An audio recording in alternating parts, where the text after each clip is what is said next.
how do you envision the future in the year 2071? How does it look like to you? This is super hard to say. Brendan McGetrick is a globally acclaimed writer, curator, designer, and creative director of Dubai's Museum of the Future. His work spans more than 30 countries, gracing publications such as The New York Times, Wired, and Vogue Nippon. At this moment, we're conceiving the next round of exhibitions. Can you reveal much about what's coming up? Absolutely not. I thought you were going to say absolutely. We really wanted to make the museum as a sort of counterpoint to that phenomenon and say, okay, you can be sensitive about the challenges we face and the anxieties we feel, but you can also show how with the right direction and the right kind of initiative, those things could become the raw material for an extraordinary, beautiful future. It does sometimes feel like the media just wants to scare us. It's always doom and gloom. It's always AI is going to make us extinct. All fear is justified, but it's not useful. I think of when Apple launched their health app and they completely missed putting anything to do with periods on it because they'd had an all-male team designing this, and they didn't do that out of spite. They did it because they just weren't thinking of it, because why would they? This is a massive issue. And yeah, so what you see with technology is that the limitations of the people that make, because it is a product of the people that make it, and how do you behave in a selfless way that isn't about the maximization of your own life experience. It's really about trying to be generous, trying to be caring, trying to care for people that don't exist yet. It was really, really exciting and almost cathartic and therapeutic to think, it's not about the present, let's think about the future. I've had people go as far to say that I'm doing the devil's work, which I find very unsettling, but there is aspects of the Bible that talk about the mark of the beast. So what would we need to do in order to pull everybody together, make this a bit more of a collective effort, and actually create this more positive future that you've all described? Yeah, I mean, it's not an easy question. Welcome to HYPERSCALE. It's great to have you here in the studios in Dubai. Thank you. It's a pleasure to be here. So tell us a little bit about what it's like working at Museum of the Future. It's very exciting. So we've been open for about 2 years. I joined about 5 years ago before obviously we'd opened, and we were still conceiving what the museum would be. And it's been extremely gratifying to see it open and see it full of people and see the response that we've gotten. It's a daily challenge because everyone comes with very high expectations, and everyone's excited to see what would be inside of it. But still, that kind of adds to the pressure and adds to the excitement of being involved. And I think it's been quite popular, really, hasn't it? We've obviously got a mutual friend, Sundar, who works there, and he keeps saying, oh, I can get you some tickets to come in 2 days sort of thing. But I think there's a waiting list of about 2 weeks, if I'm not mistaken. Yeah, which at the isn't moment, bad. Well, yeah, it depends. So basically, it's been sold out every day since it opened, which for the financial department and sales department is, amazing accomplishment. But for those of us who are really responsible for the visitor experience, it's a little bit of a challenge because it means it's more crowded than we expected. It means that people can't always get tickets. Like you said, at the moment, I think it's like 3 weeks sold out because this is the busy time. But, the irony is that for people in Dubai, most people think like, okay, I want to go to the museum, and then they try to go and it's sold out and they go, forget it, I'm not going to do that. I've got other things to do. So a lot of people here haven't seen it yet, and that's something that we wish wasn't the case, but obviously it's a good problem to have. But it's a little bit challenging because we've had to stretch the hours out and really do the most we can to accommodate the audience. And Brendan, tell us about your role there. What specifically do you do? So I'm the creative director of the museum. So basically I was hired to really oversee the production of all the content of the museum, all the exhibitions, define the visitor experience and really the kind of subject matter that we'd want to talk about, and build the team around it that eventually produced all the exhibitions and things like that, and obviously interface with leadership in Dubai government to make sure that the museum was reflecting their interests and things like that. And so that was really my job pre-opening. And then since it's opened, really I'm more trying to refine the experience, respond to the feedback we get from visitors, and try to make it better and better. And really right now at this moment, we're conceiving the next round of exhibition. So that's the new project that's about to start. Can you reveal much about what's coming up? Absolutely not. Oh. But anyway, I thought you were going to say absolutely. I mean, to be honest with you, not for not for, not to be protective or anything. It's actually that we haven't decided yet. We sort of have a general idea of what we'd like to improve and what we think we can do better the next time. And we've thought a lot about, things that people have told us, and we want to improve a lot. But how we're going to do that and exactly what we're going to say is still very much a work in progress now. So what's the kind of main message about Museum of the Future? Like, what kind of perspectives do you want people to know when thinking about the future? Well, I think there's two main messages. I think one, which is really important, is that we tried to make sure that we presented a vision of the future that was optimistic. So it isn't kind of naive about the problems that we face or the challenges we face, but it tries to direct them towards a better future. And I think this is a really important thing to do at this time in history, because a lot of our kind of best filmmakers, best exhibition makers, writers are really focusing their energy towards showing how things can get worse in the future. And I think that's, makes for interesting TV shows and movies, but it doesn't make for an interesting cultural context, and it certainly isn't emotionally interesting, because it's mostly just making you fearful and making you worried about what will happen, and also what your kids or your grandkids are going to experience. So for us, we really wanted to make the museum as a sort of counterpoint to that phenomenon and say, okay, you can be sensitive about the challenges we face and the anxieties we feel, but you can also show how with the right direction and the right kind of initiative, those things could become the raw material for an extraordinary, beautiful future. So that's really the main thing that we try to put out as an overall message. And then for the visitors who come, one of the main things we sort of write into everything is that, a better future is possible, but not without your help. So we really, as much as possible, kind of extend a hand out to everyone and say, please understand that the future is a collective work that we all participate in, and everyone needs to make a contribution, and it's relevant for everyone. So these are the main things that we're trying to express. And I think, genuinely, I think that it's really representative of Dubai and the kind of attitude that the city has, the attitude that the government and leadership has, trying to kind of encourage people to imagine what's possible and to feel that they can contribute to it. Hi everyone, I'm going to make this quick so you can get back to enjoying this episode of HYPERSCALE, but I have a small favor to ask of you. I really need your help in order to take this podcast to the next level, and it all starts with you, our amazing listeners. By hitting the subscribe button, you not only tell the world that you're part of a community of big thinkers who are hungry for knowledge and fascinated by innovation, but you also help us bring even more amazing guests onto the show so that we can shape the future by asking all the right questions. I think there's some really nice things not even nice, but important things that you're discussing right now. It does sometimes feel like the media just wants to scare us. It's always doom and gloom. It's always, AI is going to make us extinct, or these awful things all the time. Do you think that this kind of fear is justified? Well, I mean, all fear is justified, but it's not useful. So, of course, any possible negative scenario is possible. So, it's like flying, like being on an airplane. Your fear of the flight is justified, because if anything goes wrong, it's over. But the likelihood of that happening is very small, and to live according to that fear means that a million different possibilities are no longer open to you. So it's the same thing with technologies like AI or synthetic biology, all these technologies that are kind of emerging now and have a lot of unknowns in them.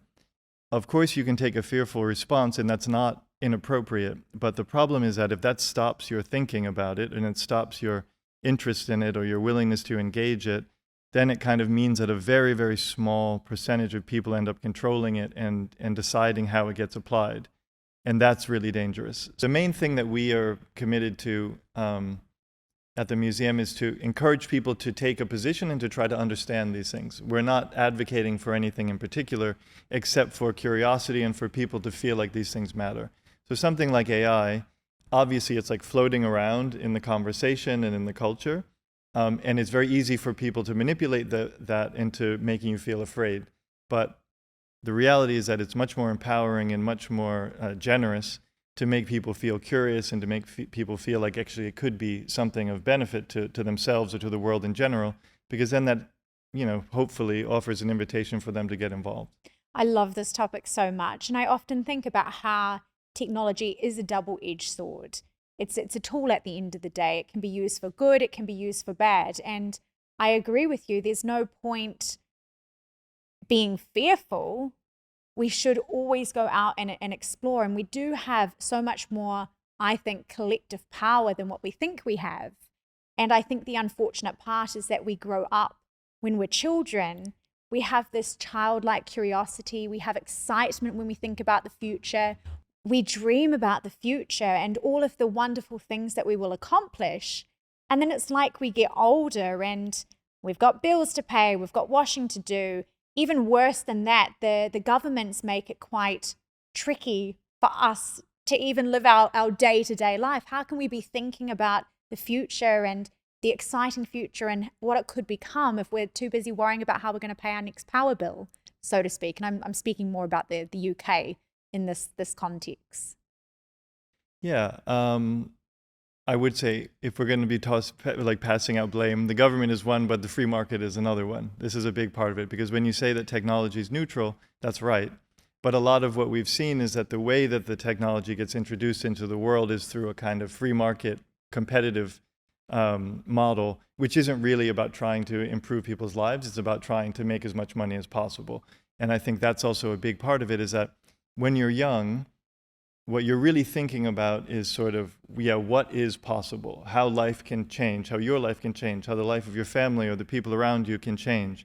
And it's not really incentivized in the way that like you're encouraged to be later as you get older and you have to start working. So you have a kind of much wider frame of possibility, and you also have a much more generous view of what's possible, what humans can do, and also what a technology can do. As you get older, you're obviously encouraged to think much more practically. Many people discourage kind of wild thinking. And so you get sort of gradually pushed towards quite a limited way of interpreting what a technology can be or what your career can be and things like that. And I do think there's a real problem there, because again, it just creates a similar situation where there's fewer and fewer voices, fewer and fewer interpretations of what's possible with something that could be massively important. And I think that these are things that happen in a very organic way. It's not some massive conspiracy or anything like that.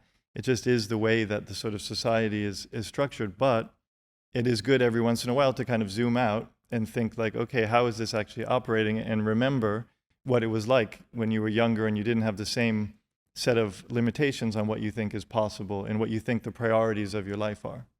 How can we be tapping into our imagination or our childlike curiosity, and how can we be getting excited about the future rather than opening up social media and just feeling quite fearful about what all of the publications are saying? Yeah, well, I think social media is an important reference, because I think one of the main ways to reconnect to the sense of the possible is to zoom out of yourself. Like one of the issues with social media is that it's very much about yourself and then other people's selves that they're presenting, on the platform. And a lot of that, obviously stirs up feelings of jealousy, feelings of insecurity, and all these kinds of things. So it gets you smaller and smaller and smaller, when the reality is that what possibility requires is an expansion of your view. So to include many more people or many more beings than just yourself. And I think that's the tricky thing about a lot of what you see on social media, is that because it's so much about you as a person kind of manifesting yourself to some audience, some kind of invisible audience, that's not really the same thing as you imagining a kind of larger community that you're a part of and thinking, how can I contribute to this community? Or how can I kind of understand and feel the possibilities that this collective community could potentially, manifest? I think a lot of these things are kind of keys to that feeling of possibility, because when we feel imprisoned in just the limitations of our individual self, it of course does limit what we can do. And I think it makes us feel in competition with the people around us, as opposed to in collaboration and in partnership with the people around us. And when you're talking now about this future and how there could be all different kinds of possibilities, and of course we only see it from our own perspective, right? Because We've all got our own experiences, upbringings, cultures, etc. So that's why I think it is, and I'm curious to get your thoughts on this as well, so important that we have diversity and diverse minds coming together to imagine the future. I think of when Apple launched their health app, and they completely missed putting anything to do with periods on it because they'd had an all-male team designing this, and they didn't do that out of spite. They weren't like, oh, we're not going to include something that's very important for women. They did it because they just weren't thinking of it, because why would they? Yeah, so this is a massive issue. And yeah, so what you see with technology is that the limitations of the people that make, because it is a product of the people that make it. And that's the funny thing about AI, is that somehow, you know, it has these pseudo-mystical properties as if it's a magical thing that somehow like created itself. But the reality is it was created by mostly men working in, you know, computer scientists, and it reflects their limitations. It reflects the limitations of the data that they use to train the AI. And then that kind of takes on its own reality and begins to shape the reality that, you know, the people working with the AI have to confront. And so I think it's extremely important. And, you know, when you talk about diversity, there is a certain diversity that's related to gender. There's a certain diversity related to culture. There's a certain diversity related to, you know, disciplines and the backgrounds that people come to the project with. And these are the things that really matter, because I will say diversity, you can get a diverse group of people together that are from different cultures, different genders, that all think the same. So that needs to be cultivated in a very active way, because there's a lot of like superficial diversity that's easy to achieve, but that actually wouldn't change anything really, because it's all people coming from you know, a similar background with similar priorities, similar assumptions, and similar goals, regardless of what they look like or where they come from. When something like AI or anything like a kind of broad technology that has an effect on potentially all aspects of life or many aspects of life, you really would want people at the table who are representing many of those aspects of life and can, you know, work together and not, you know, try to undermine each other through their own agendas, but actually understand, okay, this thing exists. How do we make the best version of it? That's the kind of wisest version of it and the most generous version of it. And kind of be mindful of limitations that are, you know, built into any technology or anything. You know, this is an ideal. In general, most of the time it's not like that, and you get a board that's basically made up of people who already know each other and essentially are just going to build the network and increase the influence of whatever the thing is that they're representing. So how can we promote more diversity in this space? I think one of the main things is to just understand that technology is one part of a healthy society, just like money is one part of a healthy society. But there are many other things, many other priorities that matter. And really, you know, the goal of a technology or a society in general is to get the various kind of components in balance, so no one is overwhelming and dominating the other. So, you know, education is a good example. If the quality of your education is entirely based on the amount of money you have, this is an imbalanced situation, and it doesn't help people, and it isn't generous for people, and it isn't fair, basically. So you would want somehow a diversity of opinions to balance that a bit, so that you'd go, okay, let's distribute opportunity evenly, regardless of what the person's background is. So I think the same kind of thing would need to happen with technology, that you have a diversity of thought that sort of makes sure that there's no kind of single point of view which can then, like, you know, negate every other point of view. And like a really concrete example of that is when Facebook started getting into journalism, and Facebook decided, okay, we're going to be the place where people get their news, without any real appreciation for what journalism is, what journalists do, how it contributes to a democracy. And we're in the aftermath of that choice, basically, where you kind of have almost all the major institutions which kind of represented a certain kind of journalistic quality are either, you know, struggling or gone. You have a tremendous amount of, you know, inaccurate information out there. And that's kind of the consequence of one realm of society, which is technology, deciding that it should be able to control another realm of society, which is, you know, journalism and information. And it's a shame that when that moment was happening, there wasn't a more spirited kind of internal debate going on within Facebook or Twitter or the other companies. to kind of say, hey, what actually are the long-term effects of what we're doing? And this thing that kind of we're thinking about as a business or a vertical, what does it actually do in society? And if you took it away or you radically transformed it, what would be the consequences of that? It doesn't feel like any of that happened, or a very, very, inadequate amount of it happened. And now we're dealing with the consequences of that. And so I think that that's really partly what diversity is for, is to try to create sort of harmony and justice within a situation when you have a new transformative technology like emerging. You think we'd learn our lesson, really? You kind of would, but at the same time, if you look at it from like Facebook's bottom line, it worked perfectly. And this is also this is kind of the same point, that like, if the only way you judge the success of a company is how much money it makes and what its stock is worth, then these issues of harmony and justice don't matter, because it doesn't matter what you destroyed and what the collateral damage is. You just keep returning value to your shareholders. And I think that's another big part of it, is that, you need a situation in place where people go, yeah, okay, you can make money doing that, but what are the other consequences? And are you responsible for those things? Or is the only thing you're responsible for is generating money for, the people who've bought stock in your company? And I would say that check and balance has not been applied many, many times over. And when you see a new technology like AI emerging, you think probably it's going to go that way again. So who can we start holding accountable to keep people thinking outside their bottom line? I mean, of course, the companies are accountable, but if they don't have anyone to push up against, which they haven't done from like the government point of view, of course, they're just going to do what they are hired to do, which is to basically, take up the largest share of the market possible, get the most money for the least, that they put in.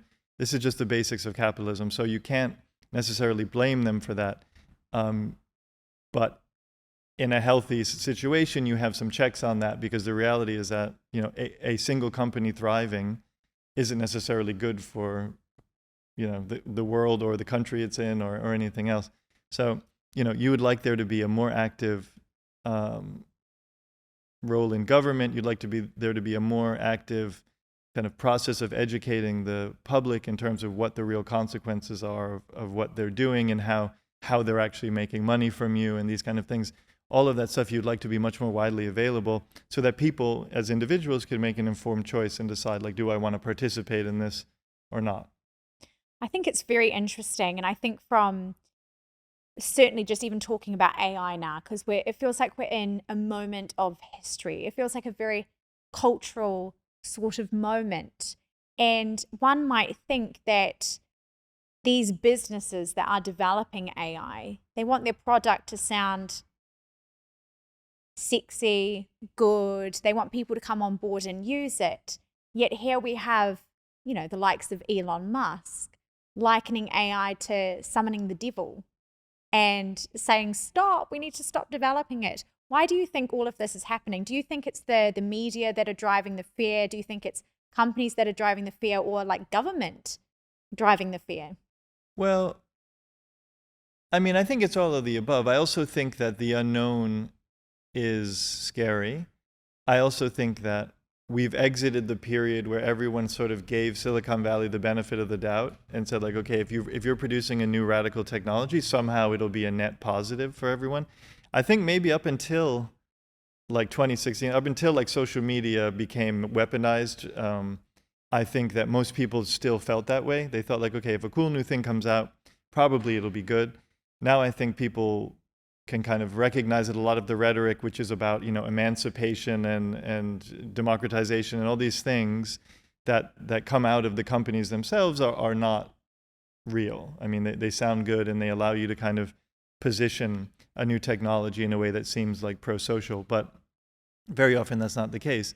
So I think that everyone feels fearful because they can tell that it is a radical new way of doing things.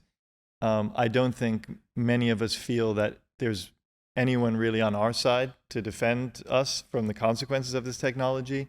I don't think it's clear really what the real implications are, because with everything with technology, it's like for sure AI will be transformative and already has been transformative, but also there's a tremendous amount of like blowing it up and overselling it, just like there is whenever any one of these things comes out. And we've seen like recently a number of these kind of transformative, sexy technologies come out, everybody freak out. McKinsey make a report saying that it's going to, be responsible for a $500 billion, economy in the next 2 years, and then it just fizzles out into nothing. Just think about the metaverse and all of that hype, right? Metaverse, NFTs, blockchain, like all these things. It's like, so, that hype cycle exists and AI is in that. Now, I think AI is much more substantial than those things, but it nevertheless is in that hype cycle. So it's very hard to like take a nuanced view of it. And without that nuanced view, of course, a logical conclusion is this is scary and like what's going on. So I anyone who feels that way, I am total sympathy. And I think there's a million reasons for you to draw that conclusion. So let's get creative now. Sure. And we'll take a piece of our own pie, so to speak. How do you envision the future in the year 2071? How does it look like to you? How do I envision it in terms of like, what do I envision, or how would I go about envisioning it? You know what I mean? Like, how would I think about it, or what do I actually imagine happening? What do you actually imagine happening? This is super hard to say. So basically 2071 is the year that we choose to highlight in the museum. So when you go to the museum, we have 3 floors, which are basically environments that take place in the year 2071. And we chose that year strategically, on the one hand, because it's the 100th anniversary of the founding of the UAE. So it's a significant year kind of symbolically. But also it was 50 years from the opening of the museum, basically. And we thought this was a really good amount of time because it allowed us to be like fairly ambitious in terms of imagining what could happen, but you're not so far in the future that it sort of doesn't matter. So it's like far enough away that most people who are living now, obviously younger people especially, will see it, and anyone can imagine their kids or their grandkids seeing it. But it isn't so, it isn't so close to the present that you feel like you're just making a prediction, like a trend forecaster making a prediction. So, within all of that, there's kind of 2 ways to see it. There's a way to see it where you basically look at what's happening now. You understand some of the trends that will probably influence what the future can look like, and then you kind of envision what that future would be. So I'll give you a concrete example because I realize I'm speaking kind of abstractly, but like climate change is a big one, right? So we know climate change is happening. We know that there are all sorts of projections. So in 50 years, the sort of full potential of climate change kind of, effects on the world will be manifest. So in that case, you're looking at some really scary scenarios: mass extinction, ecosystem collapse, really, really radical displacement of people. So if you take that as a possible future, then your choice is, what do you do about that? Or how do you respond to that? So one is to imagine mass chaos and basically like the Last of Us type scenario, post-apocalyptic like hellscape scenario, which again is a lot of the way Hollywood ends up going. That's making me excited about the future. But it's what most of it is. Yes. It's like, video games, movies, TV shows. They're like, okay, everybody, aren't you a little bit afraid of it? Let's make you super afraid of it. And so, and all of that is kind of plausible if everything goes badly, But another way to say it is like, okay, faced with a truly global problem, is it possible for the people of the globe to begin to work together and to understand that we're kind of in it together? And that's like the point of view that we take it from the museum's point of view, because it's like we don't know one way or the other. So you're equally right or wrong regardless. But if you're going to be wrong anyway, it's better to be wrong towards something which could actually create a better future. And so for us, we always try to imagine, okay, what were the steps that would be necessary to get us to a point where we as individuals, as cities, as countries, realize that basically the effects that we're having on other places in the world ultimately do affect us. So there's no way to kind of isolate yourself from it. So a kind of a coalition thinking and a sort of collective thinking that we don't currently have needs to be put in place. And so the future that I would like to exist in 50 years would have that in place, because if it doesn't, I think the future that I would imagine in 50 years is going to be pretty grim. Maybe not universally, but certainly in many parts of the world. So what does grim look like? Grim looks like a worse version of today, in the sense of, the inequalities that define the current world made even starker and even more kind of life or death determining. I don't want to be super pessimistic in the sense of... We'll talk about the utopian soon, if so you can look be at... pessimistic now. No, but I just mean, like, I also don't mean to make people feel like the current state of things is a total disaster, because in broad terms, actually, quality of living and length of life and education levels, nutrition levels have actually increased. Yes. So I don't mean to be presenting it like we're in a nightmare scenario right now, but we certainly are in a scenario of increasing inequality within countries, among countries. We are in a scenario where you can already see a certain kind of response to danger, which is basically to close up, push out everybody else that you can, and try to kind of save your own. I think that if you kind of supercharge that, because you kind of you fuel it with real fear that comes from environmental dangers, dramatic changes in weather, mass migration and stuff like that, you're going to end up with a kind of tribal situation that is pretty recognizable already, is certainly recognizable in history if we look backward, and the raw material is there now. So that's a sort of pessimistic scenario where the pieces are in place for a similar and recognizable but much worse version of what we have now. And I think, again, that's the sort of model, by the way, of like dystopian fiction and filmmaking and things like that, is you look at things, you identify dysfunctions or dangers, and then you just extrapolate them out into a future where it's all defining. And that's very useful. I'm not being critical of that. That's very useful in terms of helping people understand things in the present that are worth looking at and worth being concerned about. But it isn't, like I say, many times I find it like disempowering and kind of pacifying for people, because it is just like, oh, I'm in the beginning of a timeline that's going to end in disaster. And I think if we did feel like we were being a bit more proactive, I think it would help us, like the feelings that we have inside. I just even think on not even a futuristic level, but say you've got something wrong in your life and you're sitting there and you're not doing anything about it, then it just like eats away at you. But if you decide, okay, this is bad, but I'm going to step up and take action and actually do something about it, already you feel a lot better because you're going out there and you're making change happen. So what would we need to do in order to pull everybody together, make this a bit more of a collective effort, and actually create this more positive future that you've also described as well?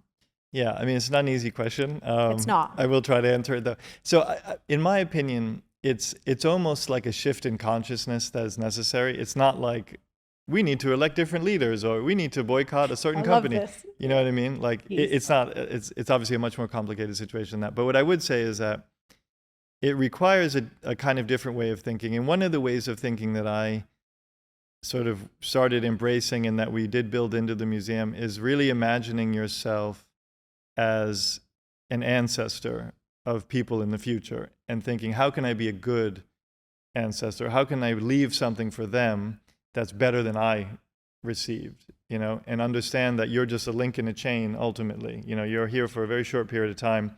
Many, many, many, many generations of people came before you and many will come after you. So what you have is this moment. And in that moment, how do you make the most positive contribution you can? And how do you behave in a selfless way that isn't about the maximization of your own life experience? It's really about trying to be generous, trying to be caring, trying to be trying to care for people that don't exist yet. And I think that, again, it requires a sort of a cognitive shift, because at the moment, the way our economy works, the way our media works, is really about the self, maximizing the self and kind of living the best life that you can. And there's something to be said for that. I'm not going to, I understand that is empowering to a lot of people, and it does help people kind of focus themselves. But in the end, I think if we're really going to think about the future in a positive way, and in a way that, like you're saying, feels good, because that's the other thing about it, is like there's so much stuff about the future, and particularly with climate change, that it just makes you feel sad and helpless, basically. And that's not the raw material for someone to do anything, really. It just bums you out, and it makes you feel like, oh, what a sad time to be alive. Whereas really, ideally, we would be thinking beyond ourselves, and in a way that does feel like you have a sense of purpose, because you're trying to do something for other people, basically. And it could be the people around you and immediately around you, but it also can be people that, aren't here yet, but you want to leave for them. You want to set them up for success, basically, by making changes and learning from the things that are dysfunctional in the present, and saying, well, these don't have to continue forever. And if they don't, hopefully that next generation would build on that, and then you've changed to the trajectory. So I know it's not like, I don't expect everyone to think that way, but I would say for me personally, when we were working on the museum, I found it a really healthy way to think, and it became very useful during moments of tribulation. Like when we were making, most of the stuff that we did was during COVID, when everyone is kind of feeling very anxious. There's a lot of darkness in the present. So it was really, really exciting and almost cathartic and therapeutic to think, it's not about the present. Let's think about the future. Let's think about people who aren't here yet. Let's think about how we can make a better world for other people, because they deserve it. Just because they're not here yet doesn't mean they shouldn't have a voice or they shouldn't be factored in. I think that's a very powerful way of thinking about it. And I'm no psychologist, but I believe that sort of thinking beyond the self and sort of thinking about other people, that can be even more empowering and can be even more motivating to actually go out there and do something. Yeah, I mean, it is. I mean, there are studies of this, basically, of this phenomenon, and that's why religion is such a powerful force in people's lives, and that's why art is such a powerful force in people's lives, and nature is such a powerful force, because when you're among those things, you do feel part of something bigger than you, and there's an inherent, almost like evolutionary pleasure in that, and I think that people do want to feel that way, and so anything that can kind of encourage that, I think puts people in a mind frame that's more open, more feels like, other new things are possible, different things are possible, and also makes them feel like they matter to those things. Very interesting things to think about. When people come into the museum, what can they expect to see? Well, they can expect to see a lot. It depends. So what I'll say about the museum, it's hard to translate in a podcast, but and yeah, you probably just need to go down and see it. Or Google it or whatever. But so the building is really extraordinary. It's really established itself even in the short time that it's been there as a new symbol of Dubai. Basically, it's a sort of rounded shape that is unlike any other building. It's sort of adorned with calligraphy that's representing ideas by His Highness Sheikh Mohammed, ruler of Dubai. When you go inside, the aesthetic of it continues. So the lobby is very elaborate and ornate and sort of adorned with this calligraphy. So it feels very, on the one hand, it feels like a building you've never seen before. On the other hand, it feels like a building that really makes sense here in Dubai and in the Arab world in general. So that's really exciting. When you enter the exhibition experience themselves, I think the main thing to say about it is that we interpreted the future, or we interpreted a museum of the future in a very specific way, and that's to try to create possible futures that you can then visit. So it's almost like film sets of the future, rather than the sort of traditional museum format where you kind of have a neutral space and then you put things in it about different topics. We put a lot of effort into trying to create something that feels like a real place, so that one of our floors is a space station. So we try to give the feeling like you're really on a space station, and we take you up into space through a trip on a spacecraft. And the reason for doing that is because we wanted people to feel like this future was really intimate to them. It wasn't just kind of an abstract discussion of possible futures. it was a world that they were part of and that they were contributing to. And that's a big part of it, is just trying to create a new almost language for talking about the future that makes people feel that they have a role to play in it. And so we have 3 different floors that are this kind of style of immersive future environments. One is about space, one is about the environment and climate change and nature, and the other is about the self and wellness. Then there's another floor, which is about sort of the technologies that are emerging now. And then there's a children's floor, which is kind of a play space for 10 and below kids. And then there are other things too, auditorium and things like that. But these are the main things that make up the museum. I'm happy to hear you've got a children's section as well, because I hear a lot of Generation Z, they feel quite hopeless about the future. A lot of them have depression, anxiety, they're experiencing feelings of nihilism as well. What do you think we could be doing? And, I think, again, that they are tomorrow. They are our future. How can we be in empowering them and motivating them and educating them? Because this isn't something that's taught in schools, really, is it? No, I mean, how we can motivate them is by being better examples for them. I think with any generation, it's funny, like whenever a generation comes out and everyone goes like, wow, this generation is like, they've got problems. They say that about every generation, yes. But also they're the product of what they were given. So they didn't like invent their problems. Their problems are a manifestation of what they encounter. So, I think that to the extent that they are growing up in a fear-based like time in history, to the extent that they're growing up in a time where there isn't a lot of feeling of collective togetherness and kind of love, I think that anxiety, fear for the future, nihilism are very rational responses to that. I guess the only thing that bothers me about it is I actually think that's not true. I think that all those things, positive things, still exist and still motivate people and still are very much part of life. I think they're not as central as they could be, and I think there's a lot of things which are kind of, and technology assists in this, that kind of isolates people and makes them kind of feel like they're in a kind of individual life, or a group, a world that's defined by them and their friends. And I think that kind of thing does ultimately make you feel alienated. But I would hope that maybe the thing that we can do as people of another generation, older people, is just sort of commit to making it very clear that, the aspects of life that seem that encourage you to feel alone, to feel hopeless, to feel that there isn't a clear reason for being here, that these things aren't real, or they're as real as all the beautiful things that exist. So it's just a matter of what you're focusing on. And I think that, to the extent that society encourages you to focus on the negative, the consequences are predictable.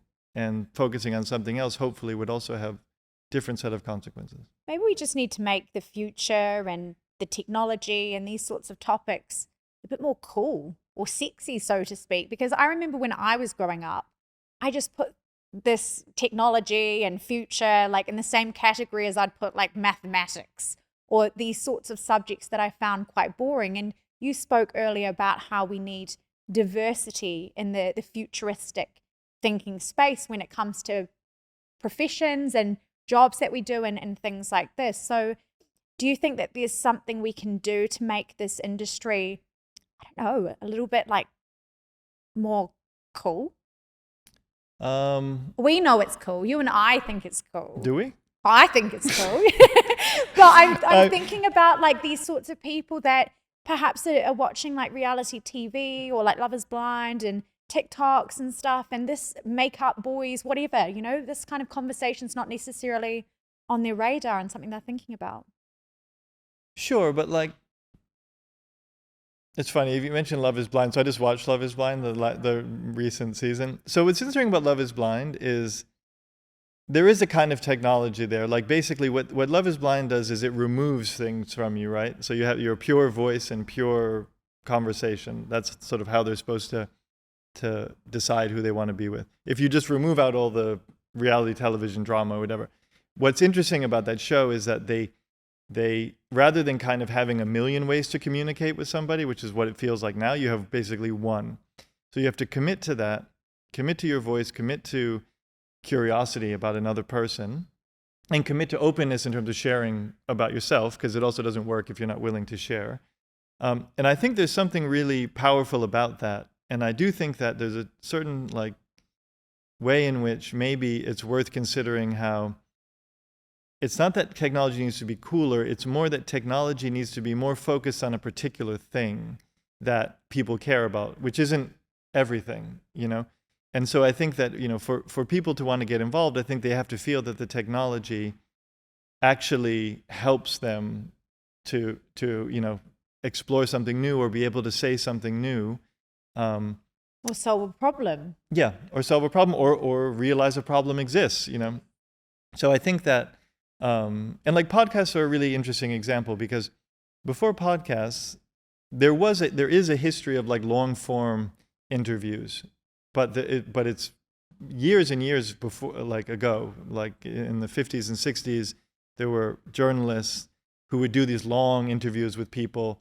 And then that just went away because obviously television, you know, everything's in radio, it became much faster cuts.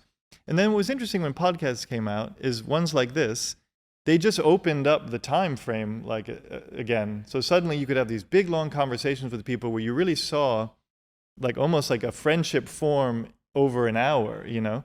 And that kind of added so much depth to it. And so that's not really a technology as much as it's using a technology to kind of remind people of how interesting people are, basically, and how interesting life is. And I think these kinds of things make technology cooler because they make it feel more like important to the human experience, not just important to whatever your resume or to you, like maximizing your appeal to a potential employer. They make it feel like it helps you understand that life is more interesting than it seems. That's one way in which technologies could be cooler, not necessarily through the way they present themselves with their image, but more through the way in which they show people that life is deeper and more complex and more interesting than it seems. And I think that to the extent that any new technology can do that, I think it would be great to push it in that direction, and that would make people feel it's cooler. Because in the end, I think what people want is to feel that life is more exciting and more interesting than it seems. Just as you were talking about Love is Blind and that kind of meeting of the minds through the wall, it made me think about how I guess people like that format because they started to see through the likes of Tinder and Bumble and Hinge and things like this. Although back in the day it opened up a whole new way of meeting people, and it was really great. What some friends of mine are saying they're experiencing in New York especially is it's just so transactional now. Like there just seems like there's so many people out there and available. It's almost created a cultural shift for them. So it's kind of like things like Love is Blind is going back to how it used to be, back to the basics sort of thing. Yeah, which I think is nice, and I think in a weird way that's the power of that show, and the weird like because that show's a very like self-important show. Like it really believes that it's doing important work, which like whatever, it's a Netflix show. But I think the part of it that is real about that is that aspect that in a time in history where things feel very surface, they sort of put you in a situation where if you're somebody who doesn't have interest in another person or doesn't have anything to say, you're not going to win that. You're not going to meet anybody. And I think that to the extent that things are image driven or driven by the kind of the way in which you can trick somebody into thinking you're more interesting than you are, it's really interesting to have an alternative to that and the rejection of that. And I do think that that show has a certain kind of greater power than other dating shows or reality shows for that reason. So we spoke a lot about the future, and something that I'm a big Reddit fan. I love spending time on Reddit, and especially that futurology page. I don't know if you've ever experienced it, but I see very much two kinds of people on there. I see the super utopian people and then the super dystopian people. And something that they always talk about is the future of work. Is technology going to take over our jobs? What's your thoughts about this? How do you envision it? Why do you think people are so fearful of this? Well, I mean, people are fearful of it because it's a very old fear, and it's not an unfounded fear. Technology has taken over tremendous amount of jobs, and whole careers no longer exist anymore. To give one example, it was even 30 years ago, there was a typesetter was a job, was somebody who laid down the type to make a newspaper, and that was a skill, and that was something that you were playing a really important role in society. Actually, you were helping a newspaper come into existence. And then desktop publishing comes, you don't need that role anymore, and it simply doesn't exist anymore. Or if it does exist, it's like a niche thing, a guy making art projects for people or whatever. So, these things, and that's one example of thousands, but so these things exist, and people are rightly, aware of that. I think that, technology has already taken over all of our jobs in the sense of we're all, or not all, but like the vast majority of us are constantly working through technology and with technology. So that's already happened. Again, though, it's kind of like what we were talking about before.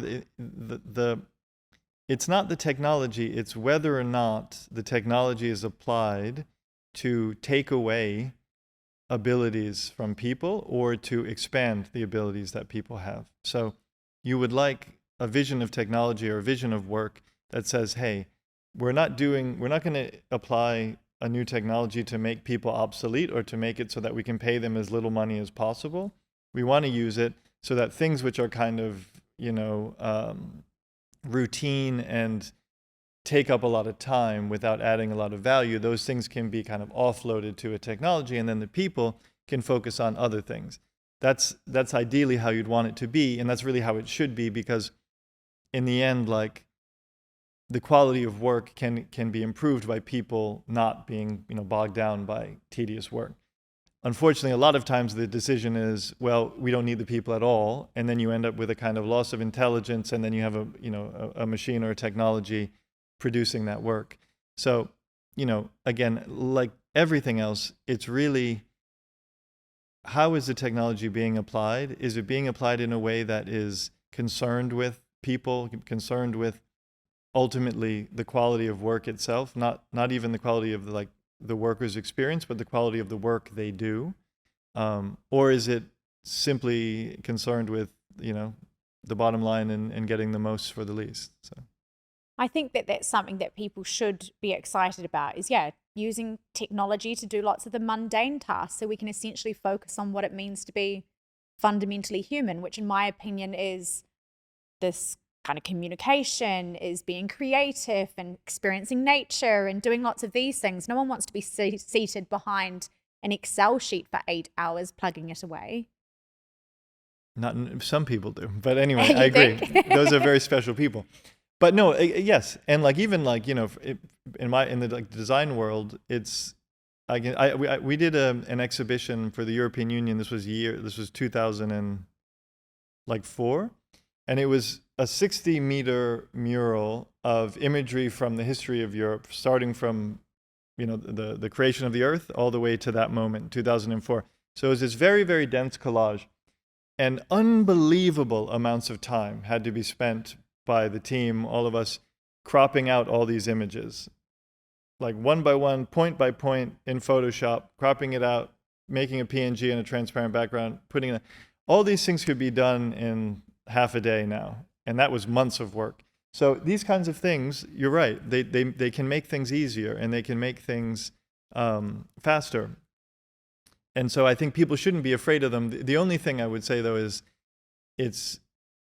it helps you if you know what you want to do with them. Like it helps you to have a clear idea of how they help you, rather than just leading with the technology and sort of seeing where it takes you. Because a lot of times, technologies can be super, super beneficial if you know the best way to apply it for yourself. For everyone's different. And I think that just takes a bit of experience and a bit of reflection, and kind of not assuming that the thing is going to end up doing everything, but just assuming that it's a kind of partner for you, and it's almost like a colleague for you. And then what do you guys want to make together? What about the merge of man and machine? Because I've been watching with interest how many cool things in the robotics space is coming out. And I did an article recently about brain chips and the kind of good things that they were bringing to people who had disabilities or paralysis or things like this. Like, it opened up a whole new world for these people. And then, of course, you've got these life-changing things happening. And then you've got the other side of the coin where people are like, we don't want that. That's the devil's work. Take it away from us, sort of thing. What's your thoughts about this? Well, so that's a really good example of the kind of technology or the application of technology that I wish people heard more about and thought more about, because that, like, exactly as you say, allowing people who are quadriplegic, for example, or people who have severe limitations on what they can do, a new way to communicate, a new way to interact, a new way to explore is a incredibly beautiful thing. And that's technology. And it's technology that's applied to expanding what's possible for people. So that's to me, like, a really noble application, and one that I would think that most people, when they heard about it, would feel a bit better about what's possible. So, I also think there's a little bit of a tendency to overemphasize the scary things and underemphasize things which are actually, in my opinion, really amazing and beautiful. Because there is a lot of technology and science that's applied in that way to, help people cope with trauma. And anyways, we don't need to get that much into it, but there's a lot of applications of technologies that seem sort of either superficial and commercial or a bit scary and kind of like invasive, that actually have some applications which are really exciting and humanistic. So, I would hope that those things would maybe get a little bit more attention. But, the reality is that man and machine, or humans and technology, have been coexisting and coming closer and closer and closer together for a long time. And, there's certainly an argument that technology and invention is what distinguishes us as humans, as the species and the kind of multi-generational society that we are. But I think one of the only things about it that I have a little bit concern is, like, to the extent that you integrate technology into yourself, how do you turn that off? Because you should always have, in my opinion, a voluntary relationship with technology. You should always be able to not be there and not be with it and not be integrated into it. So that's my only concern about it, is that let's say if you have some kind of internal system. Did Georgia, my producer, tell you that I'm getting a microchip in my hand? No. Yeah. Okay, so well then. Everyone on this who's listening to this podcast is probably sick of hearing me talk about it right now. But I'm going to New York next month in about 18-ish days, and I'll be getting my microchip in my hand. So at the moment, it can just allow me to unlock my houses, my car. You can add me on LinkedIn if you want and get my contact details. But what's your thoughts about... like a microchip? Because I've had people express concerns on social media, and granted, I also feel some of these concerns as well, because no topic's ever black and white. I've had people suggest that my hand might get chopped off in an effort to steal my data or my keys or whatever. I've just reminded them that it would probably be easier for someone to steal my handbag, but no worries.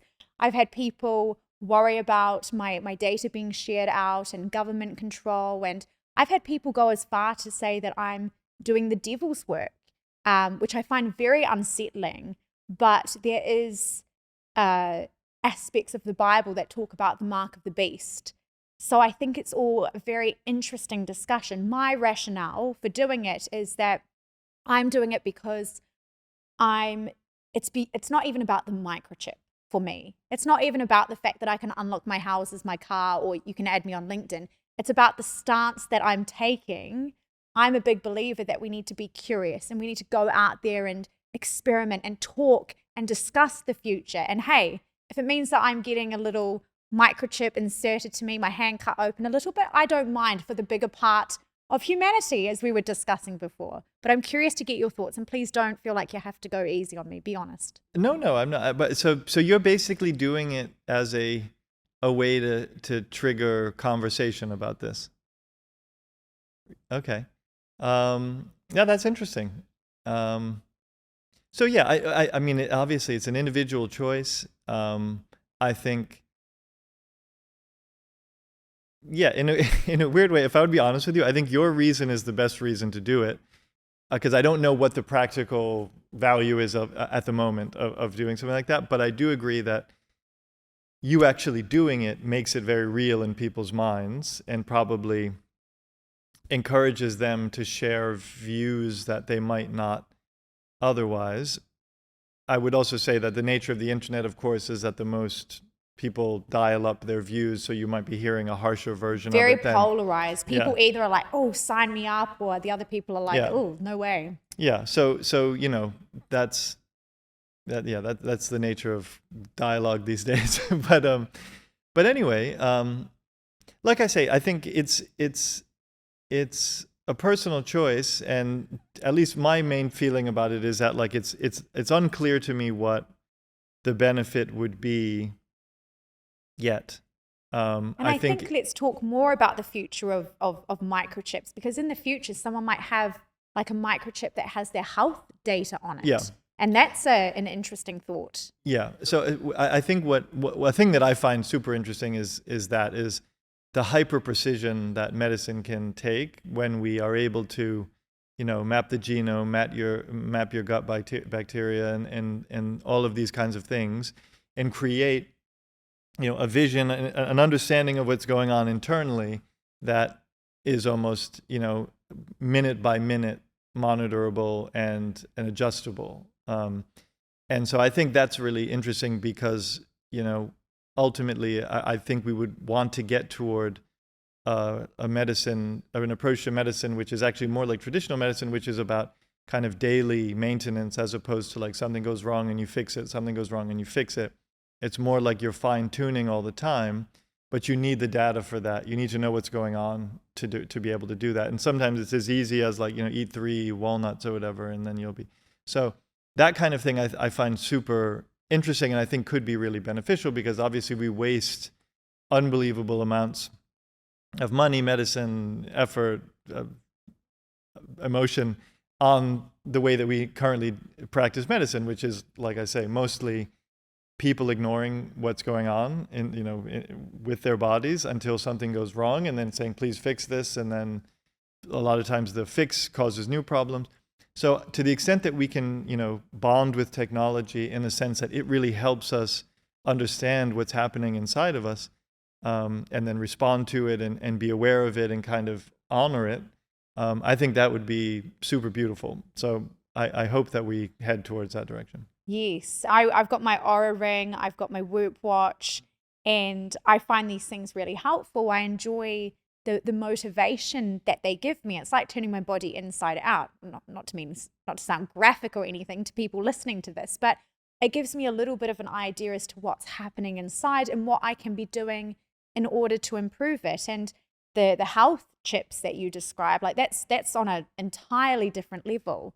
But yes, I do sometimes wonder about all of my data and the stuff that I'm sharing with the organizations. Like it's out of my control. It's in their hands now. Yeah. So that's a case where I think really that's a fixable situation, because that just requires regulations and anonymization. Basically, you need to be able to say, you can do this, but you cannot. You have to make the data anonymous, and then they can potentially use the data for some like large study of understanding, trends or whatever, but nobody knows that it's yours. That's doable, and like that, frankly, should simply happen, because then I think without it, I think that people would be very, very reluctant, because again, we already know that people misuse our data now. So why would you think that they wouldn't misuse our medical data? So I do think that's a case where we do need people to advocate for individual rights, and a person to kind of claim a certain proprietary ownership of their own bodies, basically, and their everything that goes on inside. But I do think it's a really fascinating possibility, and I even think it